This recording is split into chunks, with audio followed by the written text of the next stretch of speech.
Hey babes, how are you? Okay, Cherie Kemp here. I am so excited today to talk to you about color matching and picking the right foundation with undertones versus surface tones and explaining the difference. There is a difference. Okay, so I don't know if it's just me or whether you have done this too, but I've gone many a time to a department store and walked away thinking I've got the most perfect foundation, only to get home or look in the mirror and it's too yellow or too pink or too dark or too light, and you've just spent a fortune on this foundation. So today I'm going to give you some tips on how you can make sure you get the right color foundation. And not only that, this is going to help us all to look and feel 10 years younger. So just really quick, if you aren't following me on Instagram at Cherie_Kemp, I would love for you to click the follow button and check out my other Instagram TVs on IGTV as well. Just click through the options. Or if you love this video and you want to see more information just like this, then please hit the like button and make a comment. Tag one of your besties, tag someone who you think will absolutely love this content as well.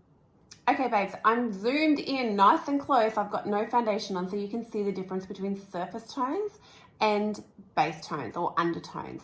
So as you can see here, you know, over years, you've got a little bit of acne scarring, you've got under eye dark circles, a few freckles on my nose as well, and, you know, a little few broken capillaries that have come through here. I have just waxed my lips, so there is a little bit of redness from that.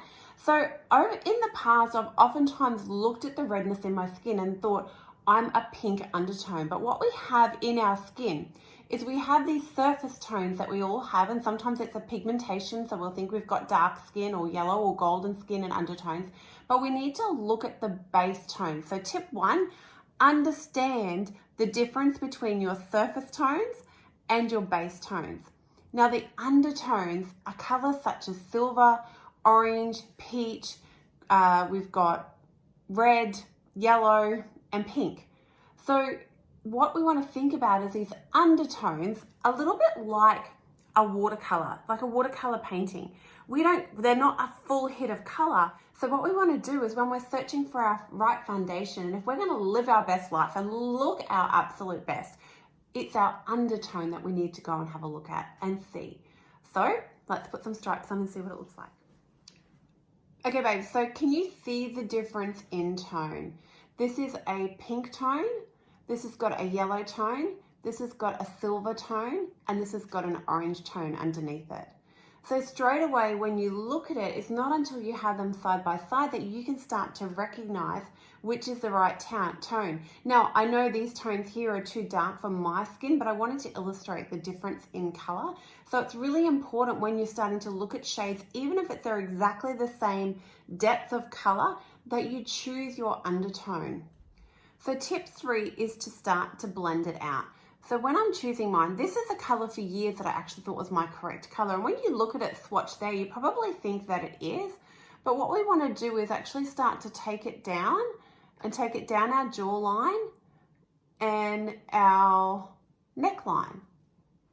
I thought for years that I was actually a pink base and that was the perfect color for me. All right, this is more of a golden base, a yellow base.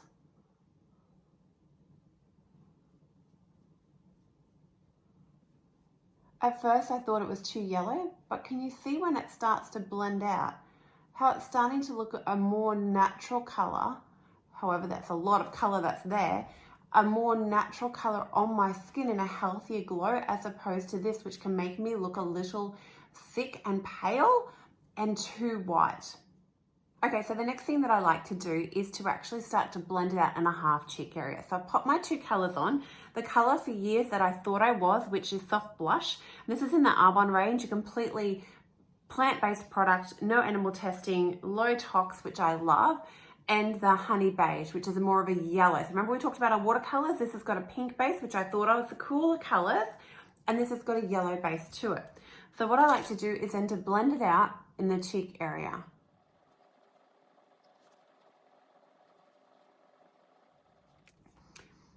Okay, so I've blended it out. Now this is the Honey Beige color. When you look at it, it looks like I haven't got any makeup on whatsoever. And particularly when you look down my neck, it just looks like a beautiful, healthy glow and an extension of my body.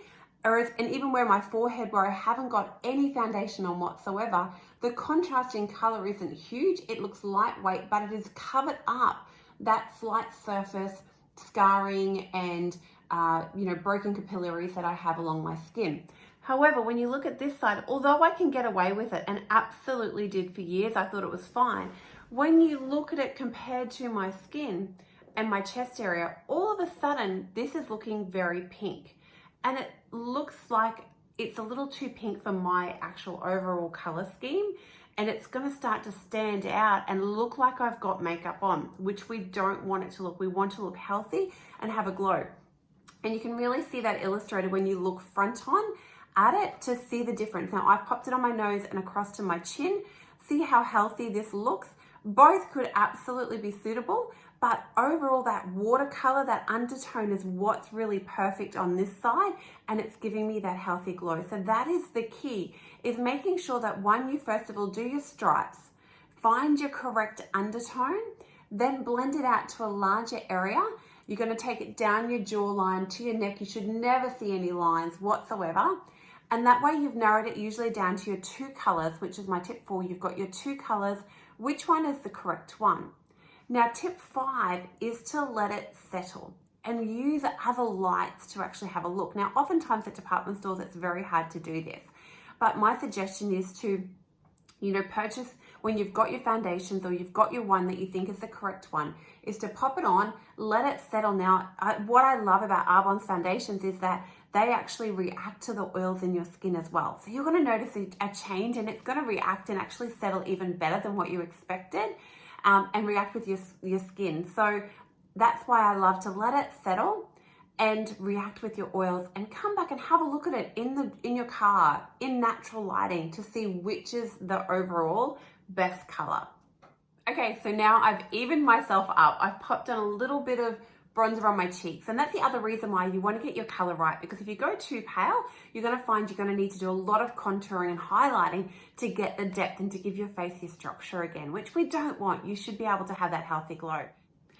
So I hope you have found today's tips to be useful in understanding the difference between your surface tones and your undertones and getting that color right so that you can absolutely live your best life every day and look and feel 10 years younger. What I really love about Arbonne's foundations is not only do they work, they get incredible results. They're so lightweight, you don't even feel like you've got any makeup on. Now, you probably noticed I didn't use a primer, and the reason for this is I've got incredibly hydrated skin because of their anti-aging skincare line. So if you'd like to know more about that, then let me know. This is key for your foundation to sit beautiful. So I don't need a primer because already my skin is so super hydrated. And not only that, I live in a very humid, hot area of Australia. And so definitely, what is in the foundation is plenty for my skin. Also, what I love is that they have a 45-day money-back guarantee. So if you do happen to choose the wrong color and it's not sitting right for you or how you'd like it, know that in their range, they've got over 26 colors. There is absolutely the right color for you, but you can send it back with a full money-back guarantee and get the right color so you look and feel incredible. And if you want some help with this, then absolutely send me a PM. I would love to be able to help you and make sure you get the correct color for your skin as well. They don't feel heavy. They give us beautiful coverage. They've got none of the nasty chemicals. They're all PETA approved. I love that they're plant-based. You can't go wrong. I hope this video was super helpful for you in helping you look and feel 10 years younger. Please make sure that you pop a heart below, you pop a follow, tag your bestie, and I can't wait to bring some more tips to you. Please go and check out my other IGTV videos as well and enjoy learning about how we can keep looking and feeling 10 years younger every single day.